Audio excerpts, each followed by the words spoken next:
lot, circling lots, trying to find a place to park.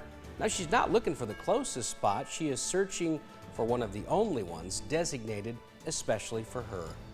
Richmond, one of thousands of Iowans, Aaron, with mobility issues and challenges. Yeah, you know, she uses a wheelchair, but the biggest frustration isn't getting around the aisles of a grocery store. Instead, finding parking is what causes her the most anxiety. When you see Kim Richmond behind the wheel, she looks like any other driver. It's what you can't see that makes every single trip special. Kim has a hereditary condition that's robbed her of her ability to walk. I started having symptoms at about age 30. It started for me with tripping. Within the past 10 to 12 years, it's progressed a lot more quickly. How's it affected you emotionally? It's been really tough. I miss my mobility so much. Getting this mobility van 5 years ago changed her life.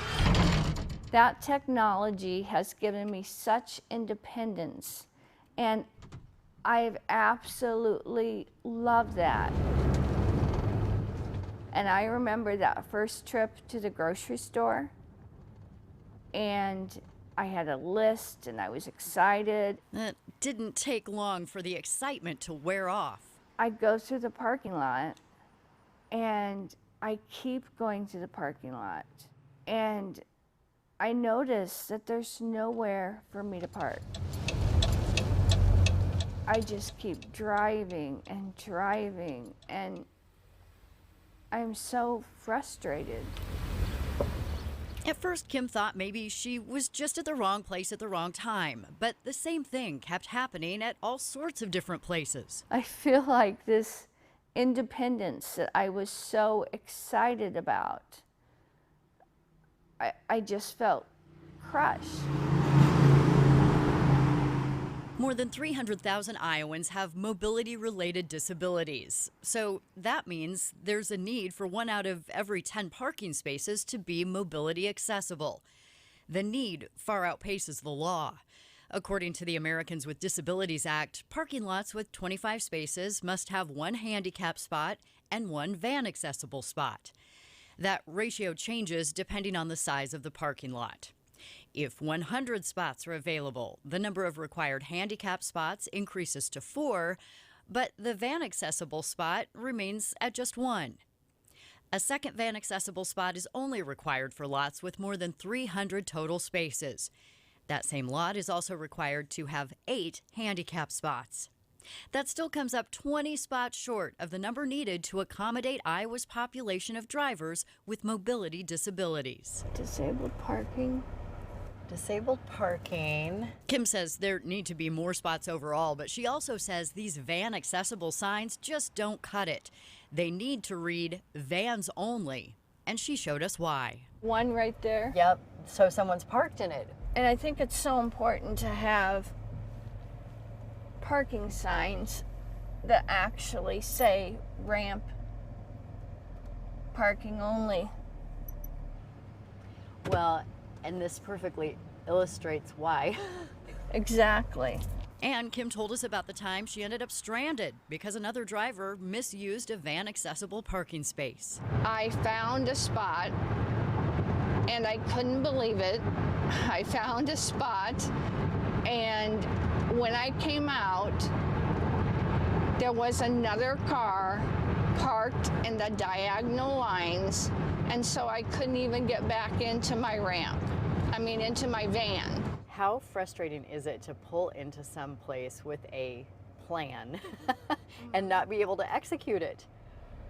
It's extremely frustrating.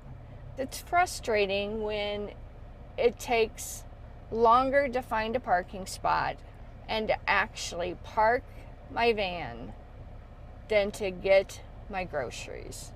And sometimes I can't get groceries because I cannot park. Kim reached out to the governor's office last year with her concerns and was told to contact state legislators. She got nowhere until now. I can't imagine that sort of anxiety every time you want to leave the house. Dr. Austin Baith is running unopposed and will be Kim's state representative when the 2023 session starts in January. It's heartbreaking. And I think it's something that we can fix. Okay, let's talk about that, because you're going to be in a role to be a fixer, a problem solver. I'm going to try. And Dr. Baith has unique perspective. As a teenager, he worked at a local hospital, pushing patients in wheelchairs. You know, in an advanced society as ours, you know, we should strive to make our community accessible to people of all abilities.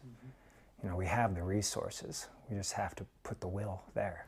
We can drive through this one more time and take a look.